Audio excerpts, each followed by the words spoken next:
See, the title of my message is An Ordinary Tag and the Extraordinary Label.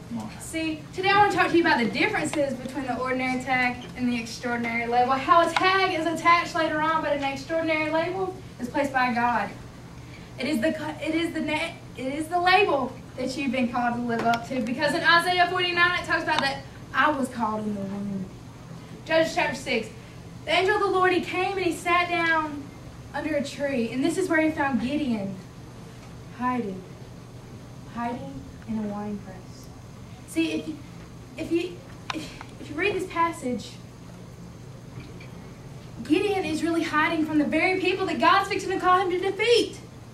Some of you in this room may have already tagged Gideon as someone who's a coward, someone who is scared. But you know, the Lord says, I'm with you, you mighty man of valor. And you're like, God, how can you call Gideon a mighty man of valor? That's like calling him a mighty warrior or a mighty man of war. God, how can you call Gideon a mighty man of valor? And it's because God that said where he was had nothing to do with who he was. See, the next person I want to talk to you about today is Jacob. See, from the moment Rebekah gave birth to Jacob and Esau, Jacob was tagged by name. See, the name Jacob literally means to be a thief, a liar, the deceiver. And see, in Genesis 25:31, we find that Jacob has already conned his brother, Jacob conned his father, Jacob conned his uncle. See, Jacob lived up to his ordinary tag. And see, next we find that Jacob, in Genesis 32, he's all alone across the stream. Because this is where you find out if you're struggling with that ordinary tag. One, what do you think about yourself when you're all alone? I'm worthless, I'm nobody, I'm stupid, I'm too fat, I'm too skinny, too tall. When Genesis 1:27 says that I was created in his own image, so how can I be worthless? Two, how do you deal with the tag? Do you take on this tag that you're not meant to wear? Because in Philippians 4 it says that no matter what state I'm in, I still can do all things through Christ. No matter what tag I'm given, I still can do all things through Christ, who strengthens me. And see, 4, are you the tagger? Because did you know hurting people hurt people and tag people will tag people? See, and the last person I want to talk to you tonight is about Jesus Christ himself. Because in Matthew 27, Jesus was crucified. He was buried in a tomb. He rose 3 days later because of where he was had nothing to do with who he was, if you caught that. Because in Matthew 27:30 says, the King of Kings and the Son of the Lord wore a tag himself on Calvary. This tag was meant to mock him. This tag is, this is Jesus, King of the Jews. He wore this tag on Calvary so that you can wear his extraordinary label through eternity. See, it's crazy how every 4 minutes a successful suicide among teens happens. And we're wondering why a generation is not living up to the extraordinary labels that they were given.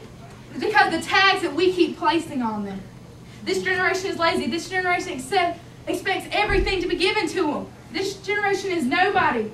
See, in Isaiah 49 says that I was inscribed on the palms of his hands. The palms of his hands. And see, in Jeremiah 1:5 says, before I was formed in the womb, he knew me. He knew me. He ordained me a prophet to the nations. And see, in 1 Peter 2:9 says that we are a chosen generation. So how in the world could we be worthless? We're a chosen generation. See, I'm reminded of a story of triage. When a wounded soldier would come into the hospital during World War II, he was given one of 3 tags. A red tag that meant he was hopeless, that he was unsavable. A yellow tag meant that he could live, but he didn't really need immediate medical attention. And see, we have the blue tag that meant that you will survive, but you needed immediate medical attention. And see, there's this guy by the name of Lou. He came in with his legs blown so badly apart that the doctor, as soon as he walked in the door, carried through the door. He was tagged with a red tag. And see, a young nurse nearby, she heard this, and so she didn't want Lou to slip into eternity by himself, so she went and had a conversation with him. Their conversation turned into over an hour. And this is where this young nurse was brave enough to change his red tag to the extraordinary blue label.